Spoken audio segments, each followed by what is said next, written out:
En el siglo II, los cristianos ya son una minoría considerable en Roma, quizás varios miles de personas. La fe acepta nuevos adeptos constantemente y su mensaje llega a todos los rincones de la comunidad. Generalizando, el cristianismo original fue una religión de los pobres y de gente que no era parte del sistema.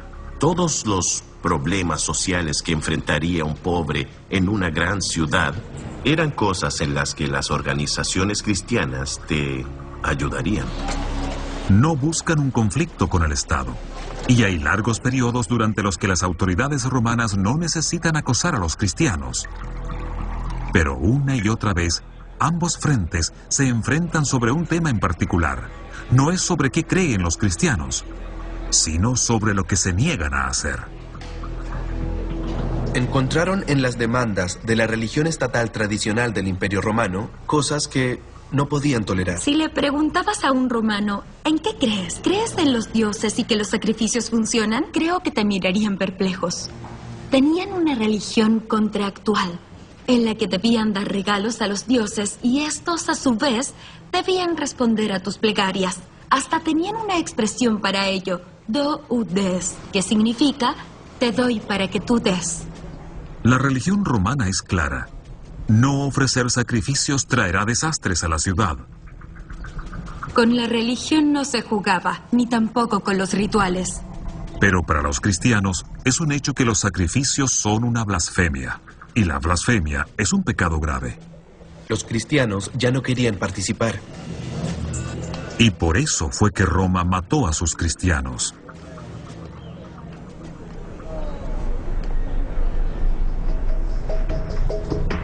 Incluso la mártir Cecilia, que se dice que en el siglo III convirtió a 400 personas en un solo día, no murió por eso, sino por negarse a sacrificar. Sentenciada a morir decapitada, el verdugo hizo caer la espada en su cuello, pero no logró matarla con el golpe. A Cecilia le tomó 3 largos días morir. Bajo los emperadores paganos, hasta 1000 cristianos murieron en Roma. Nuestra percepción sobre ello fue nublada, ya que la mayoría de la historia fue escrita mucho más adelante por cristianos. Es tentador ver simplemente al Estado romano y su religión persiguiendo y acabando al cristianismo. Pero los romanos no lo ven de esa forma. El emperador Trajano escribió una carta a uno de sus gobernadores. Claro que los cristianos deben ser castigados por no sacrificar a los dioses del Estado, pero aún así ellos no deberían ser perseguidos. Simplemente están infringiendo la ley. Para unos son mártires venerados y para otros simples criminales. Cuando los romanos deciden ejecutar a un creyente, ocupan una crucifixión, y no es porque quieran recordarle a la gente lo ocurrido con Jesús, sino porque es el método estándar de ejecutar. Hoy en día lo asociamos con la muerte de Jesús, pero mucho antes era un símbolo de lo poderoso que era el Estado romano. 100 años antes de la muerte de Jesús, los romanos crucificaron a 10.000 esclavos rebeldes a lo largo de la Vía Apia.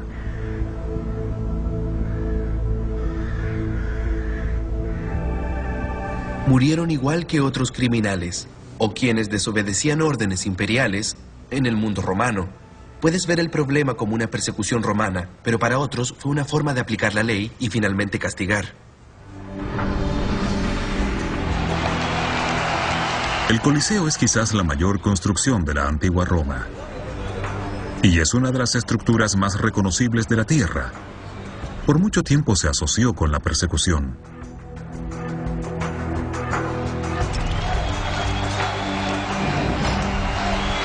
Nos enseñaron que aquí es donde los cristianos eran arrojados a los leones.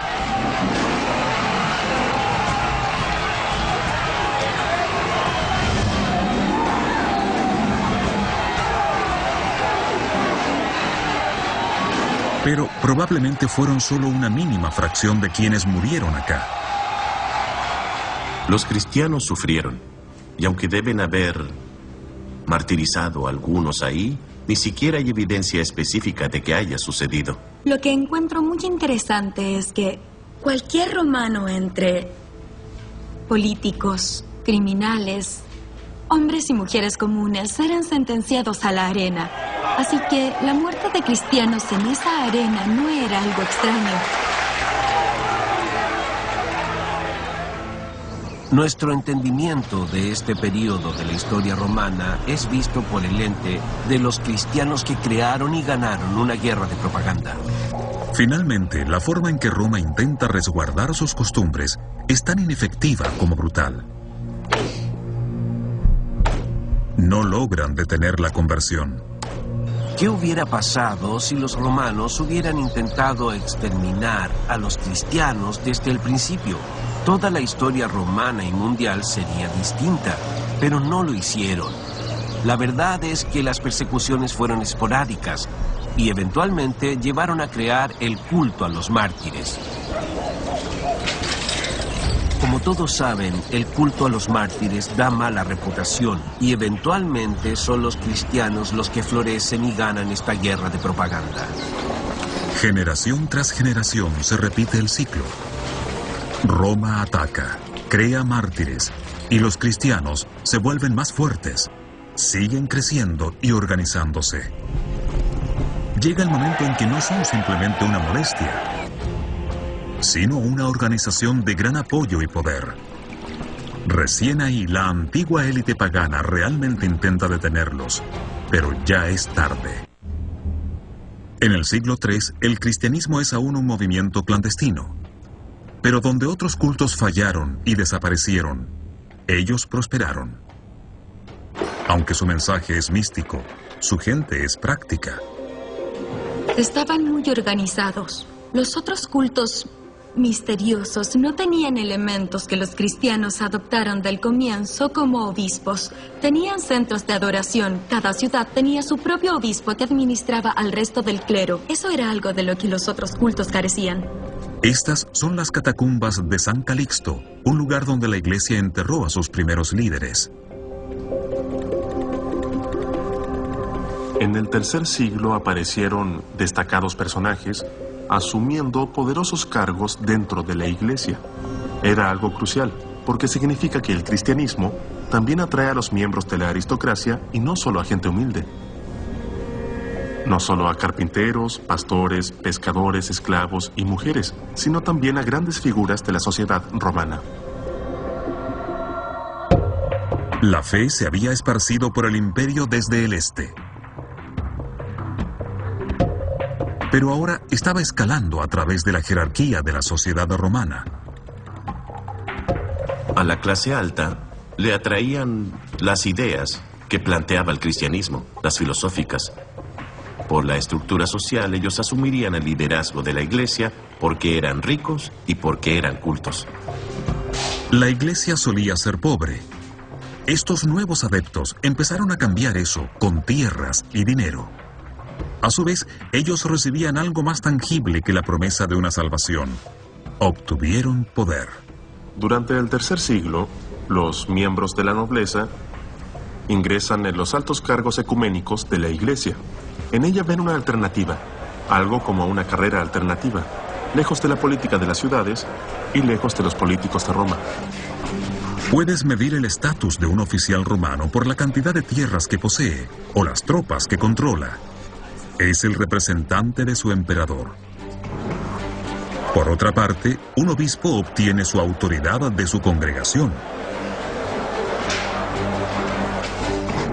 Alguien como Fabián, al igual que cualquier otro obispo de la época, era elegido para el cargo. Elegido por sus colegas, los obispos de otras ciudades, por el clero local y por la gente misma. Todos esos elementos eran necesarios e importantes para la elección de un obispo. Naturalmente, la jerarquía que se desarrolló se parece bastante a la sociedad romana. Los obispos eran como los magistrados de una ciudad. Los sacerdotes eran los senadores de esa ciudad y después viene la gente. Así que la pirámide de poder que vemos en la vida secular se imita en la iglesia. Personas como cualquiera de los importantes obispos que hay en esta tumba ayudaron bastante a establecer esa jerarquía.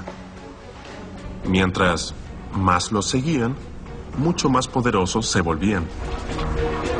Como la iglesia demanda que la fe gobierne cada aspecto de la vida de un creyente, ese poder es enorme. Se concentra aún más en las manos de individuos claves, y no todos los obispos son iguales. Con el tiempo emerge una sola figura dominante. El obispo de Roma afirmaba ser superior a los obispos de otras ciudades, y eso claramente imitaba la estructura de la ciudad, con un emperador que proviene de Roma y ejerce el poder sobre otras ciudades. La idea se basa en gran parte al modelo de la administración romana. En el año 250 después de Cristo, el Imperio Romano tiene unos 60 millones de personas y alrededor de 1 millón de ellas son cristianos. 50 años más tarde, el imperio no ha crecido, pero sus cristianos aumentarán a 6 millones, 1/10 de la población. El sistema al que juran lealtad se parece al Estado romano. También tiene el poder para amenazarlo. En el año 303, llega el último gran intento de Roma para contraatacar. Se conoce como la Gran Persecución. Esta es la Piazza Navona, ahora una atracción turística. Pero antes hubo aquí un gran estadio. Fue construido en el siglo I por el emperador Domiciano para entretener al pueblo. Pasaban carros por acá en carreras de carruajes. Había luchas de gladiadores y cosas así. 200 años después, sería usado para un propósito mucho más vil. Fue un lugar de muerte. Este es uno de los epicentros de la martirización y persecución cristiana. Desde el año 303, el emperador Diocleciano busca decapitar el movimiento cristiano. Se esparce la noticia por todo el Imperio Oriental. Las escrituras y centros de oración deben ser todos destruidos. Se prohíbe cualquier reunión de cristianos. Pierden todo derecho a defenderse ante una corte. Muchos son encarcelados. Lo que el emperador quiere es regresar a Roma a su época más gloriosa, cuando los antiguos dioses eran incuestionables. Quiere que sobreviva la religión tradicional. Quiere que la religión tradicional florezca. Eso implica imponer una difícil decisión a los influyentes cristianos de la sociedad romana. Les exige, como prueba, que realicen un sacrificio porque, de no hacerlo, siente que no solo son desleales a él, sino a todo concepto de Roma, convirtiéndose en traidores. Normalmente, el castigo por ese tipo de traición era morir quemado.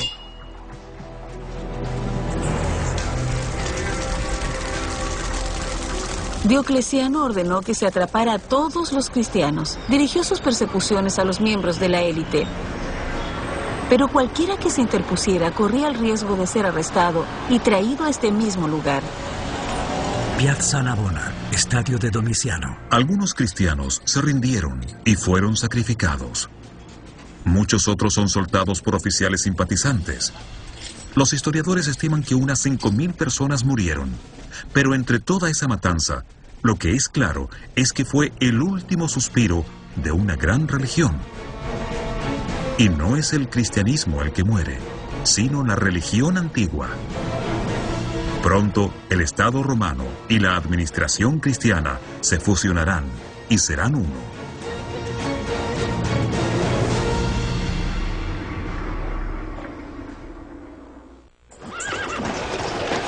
Tradicionalmente, el único éxito que importaba en Roma era el militar.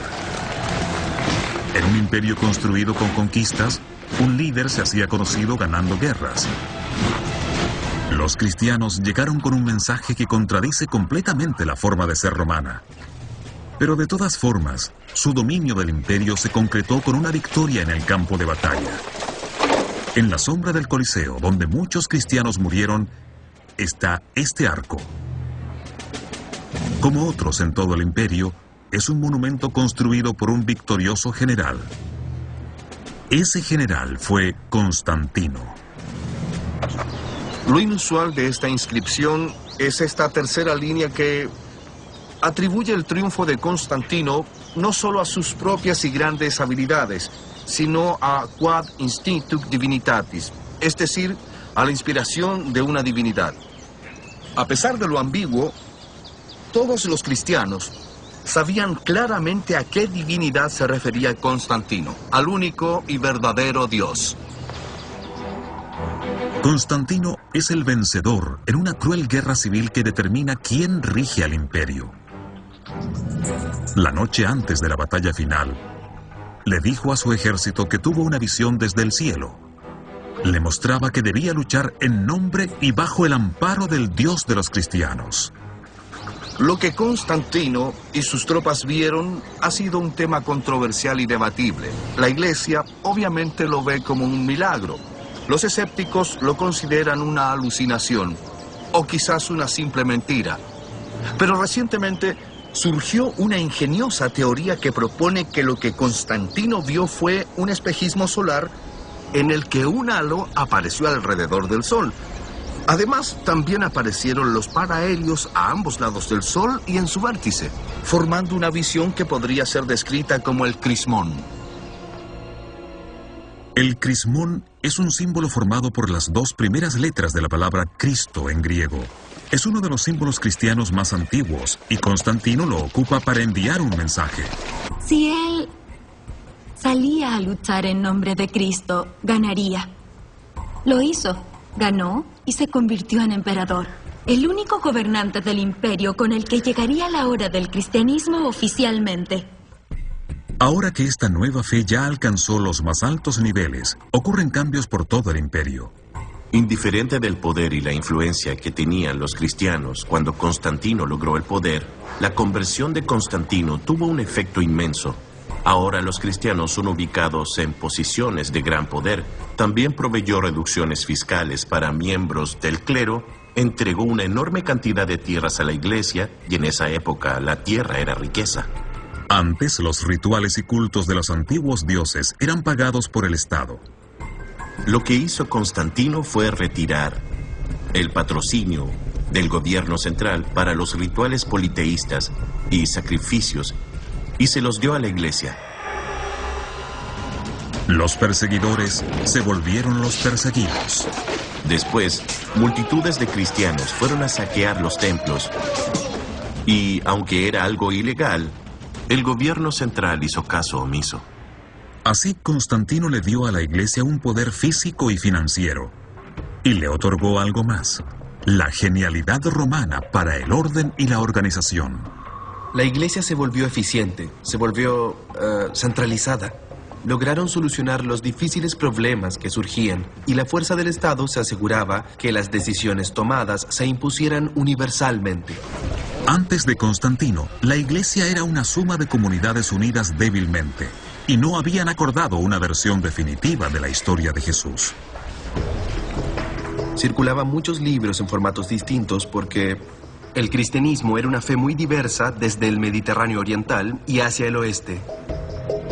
Algunos de estos libros fueron desechados.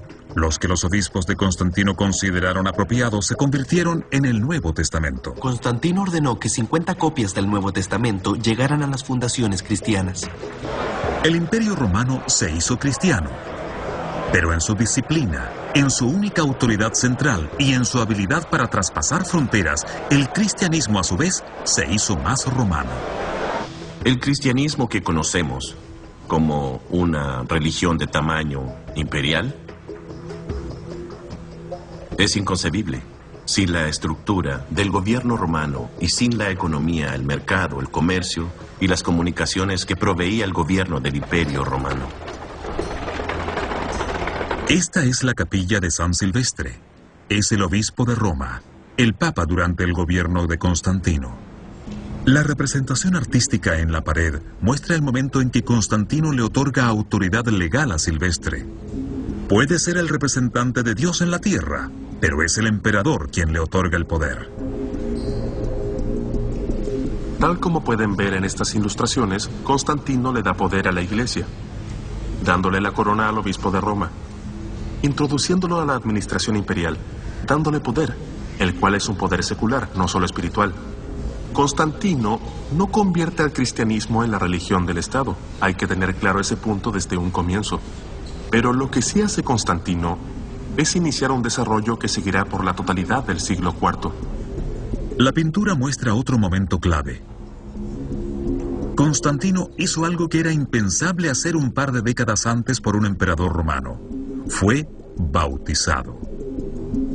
Y todos quisieron imitarle. Cuando Constantino construye el primer bautisterio del mundo, finaliza este cambio rotundo en la fortuna de los cristianos. Antes fueron excluidos de los altos cargos y de los espacios sagrados. Ahora, ser cristiano era una ventaja. Mientras no fueras bautizado, básicamente no podías ingresar al espacio central de la iglesia. Y normalmente tenías que introducirte a una fuente, tal como lo hago yo ahora, que en esa época estaría llena de agua. La gente se sumergía en las aguas del bautismo, como símbolo del paso de la muerte a la vida, para conmemorar el paso de Cristo, quien fue sacrificado en la cruz, a la vida eterna. Cada nuevo cristiano estaría reemergiendo, saliendo de esta fuente y reemergiendo a una nueva fe en Roma. Y naturalmente la misma Roma estaba emergiendo a una nueva vida cristiana. El cristianismo había sido un oscuro culto oriental, una religión de inmigrantes y de las clases más bajas. Después, los gobernantes de Roma se vieron amenazados por su supervivencia. Pero a pesar de toda la crueldad, desconfianza y matanza de sus primeros años, las dos instituciones, el Estado romano y la Iglesia cristiana, se fusionaron. Aunque Pedro murió en las persecuciones de Nerón y enterraron su cuerpo entre tumbas paganas, su mensaje cristiano perduró. Tal como Constantino construyó la iglesia de Pedro sobre las ruinas de los edificios paganos, su imperio se convirtió en los cimientos para una fe mundial. Por 1700 años, las iglesias de esta ciudad se han mantenido como un símbolo de la religión cristiana. Hoy, más de 2.000 millones de devotos la siguen.